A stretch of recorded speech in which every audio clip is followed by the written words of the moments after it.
ngayon, wala na akong pera, kaya magbebenta ako. Alam nyo, yan yung bebenta ko.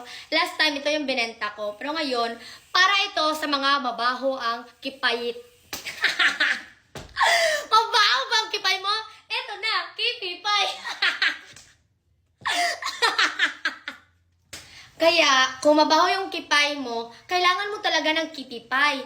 Para mahumot-humot, hindi yung malayo pa lang. Ay, masasabi na ng boyfriend mo, ang baho ng putay niya. Ang kipay mo ba ay nag-fly-fly? Gaya ng iyong butterfly. Ito na, kipipay. 3 times a day din kayo mag-apply nito. Umaga, tanghali, at gabi. Para masarap ang kain mo. Ay, para masarap ang kain niya.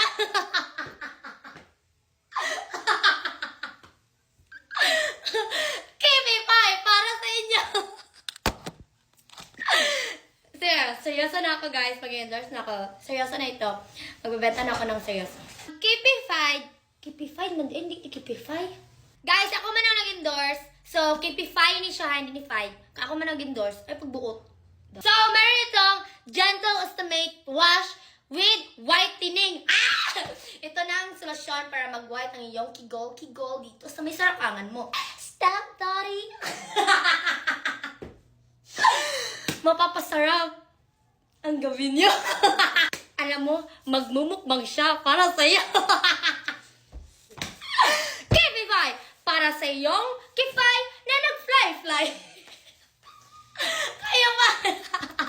Oh, long lasting! Kung merong kiki yung kifay mo, maghugas ka na ng kifay mo, ha? Oh, ang bango! Ang bango!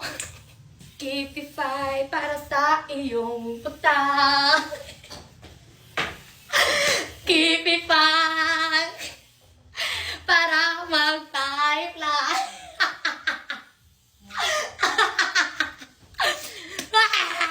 Magpa-fresh talaga ito. Kaya bilhin na kayo ng Kipify.